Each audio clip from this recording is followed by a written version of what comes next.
Hello दोस्तों, आप सभी का स्वागत है हमारे यूट्यूब चैनल BST बेक्स ट्रिक पर। अब तक हमने अपने दो टॉपिक क्लियर किए संख्या पद्धति में, इकाइकांक यूनिट डिजिट और संख्या के बारे में जाना। अब हम अपना अगला टॉपिक शेषफल प्रमेय देखते हैं कि शेषफल प्रमेय में कैसे प्रश्न बनेंगे। संख्याओं के बारे में जाना, सम संख्या, विषम संख्या, अभाज्य संख्या, भाज्य संख्या, प्रमेय, अपरमेय, सहभाज्य, युग्मभाज्य, संपूर्ण संख्या। इन संख्याओं को जाना कि इन संख्याओं में कैसे प्रश्न बनेंगे, कैसे प्रश्न पूछे जाते हैं। तो सभी प्रकार के प्रश्न लगभग हम बताए। अब अगला टॉपिक चलेगा शेषफल प्रमेय।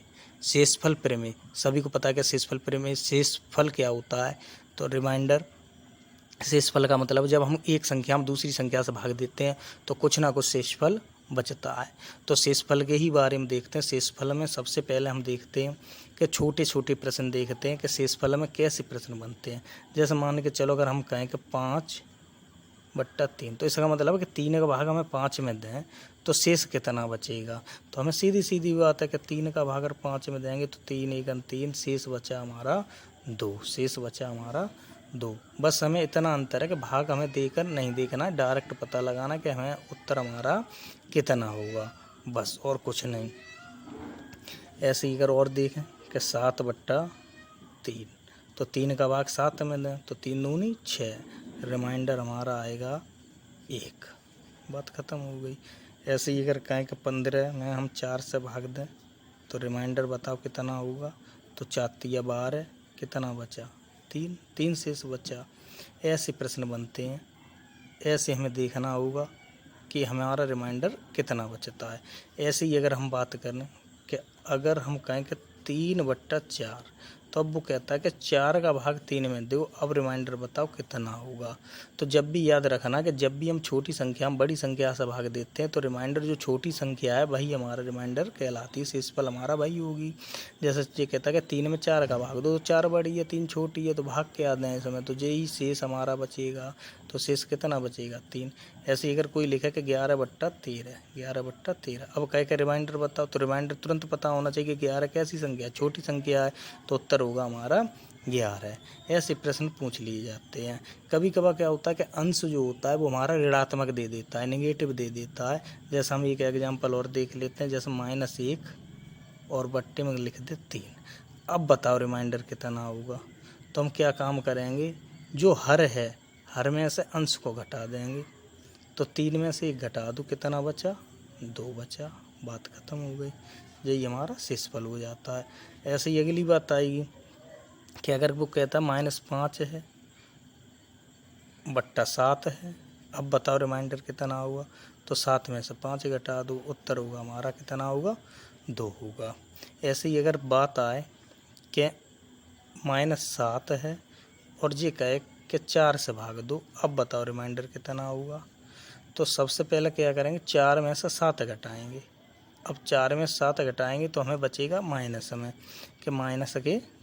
अब -3/4 फिर माइनस का बना, तो 4 में से 3 फिर घटाओ, अब कितना बना 1। तो इसका उत्तर होगा 1। कि अगर इस तरीके के कोई प्रश्न बनते हैं कि पहले देखते हैं प्लस के अंश कैसा है, प्लस में है, अंश बड़ा है हर छोटा है, तो सब करके दिखा देंगे कि चलो भाग दे देते हैं, शेषफल बचता है, वही हमारा उत्तर होगा।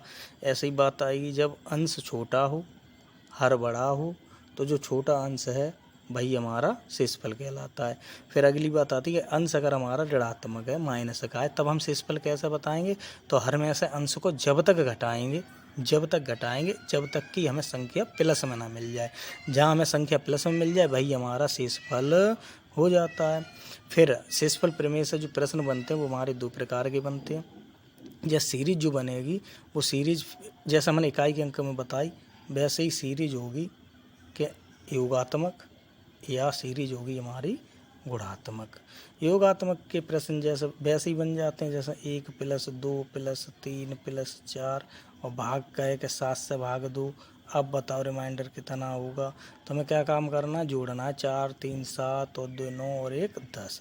ये कहता है कि 10/7 बना। अब बताओ रिमाइंडर, तो बड़ी संख्या है, भाग देंगे 7 1 7, 3 उत्तर होता है। उत्तर कितना होगा 3 होगा।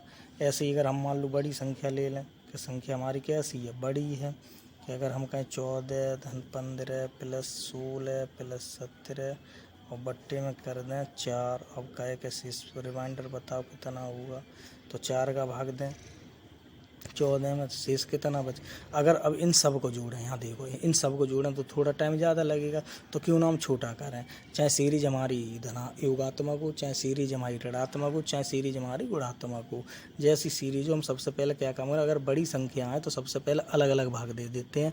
जैसे 4 का भाग 14 में दें तो शेषफल 2 बचा, 15 में 3 बचा, 16 में देंगे तो 0 बचा, 17 इसमें देंगे तो 1 बचा। अब इन्हें जोड़ो, 3 और 2 5, 5 और 1 6, तो 6 बना, 6/4 बना। अब रिमाइंडर बताओ, वही रिमाइंडर इसका होगा 4 × 4, शेष बचा कितना 2। बस बात खत्म हो गई। क्या रिमाइंडर निकालने के लिए हमें कंडीशन इतनी बात याद रखनी चाहिए।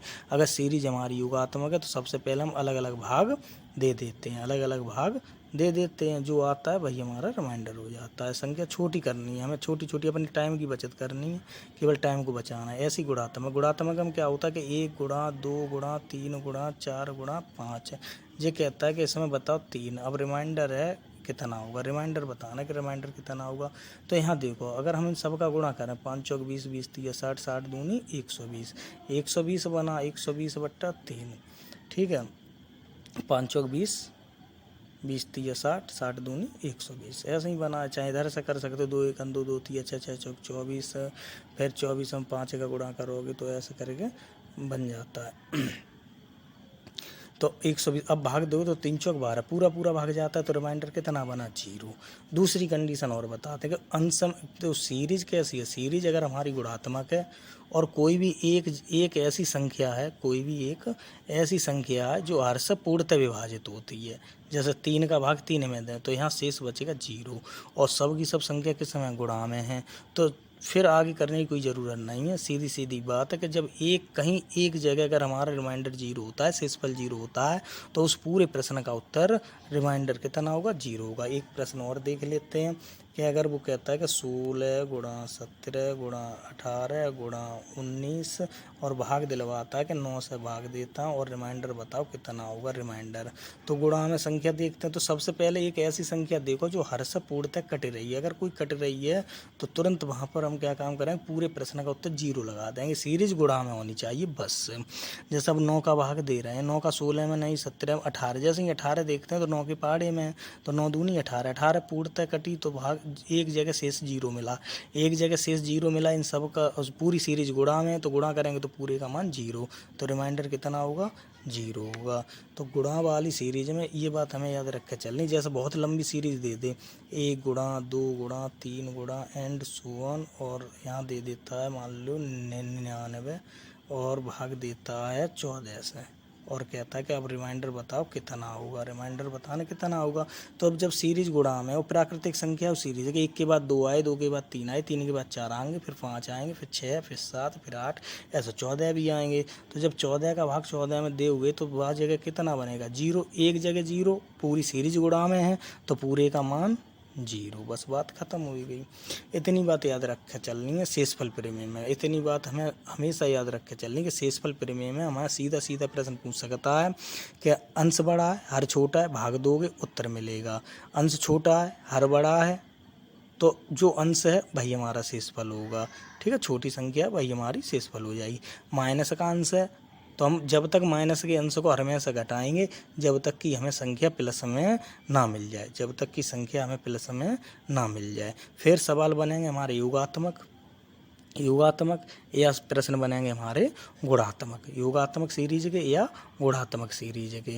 योगात्मक सीरीज के बनते हैं चाहे गुणात्मक सीरीज के बने, हमें प्रत्येक संख्या को जोड़ कर नहीं देखना है।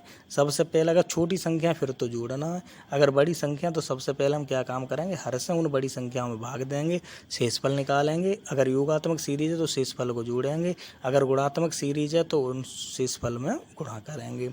गुणात्मक सीरीज में हमने बताई कि अगर कहीं एक जगह शून्य बन जाए तो वह पूरी श्रृंखला का मान शून्य होगा, कहीं पर कोई हमें हल नहीं करना है। धन्यवाद।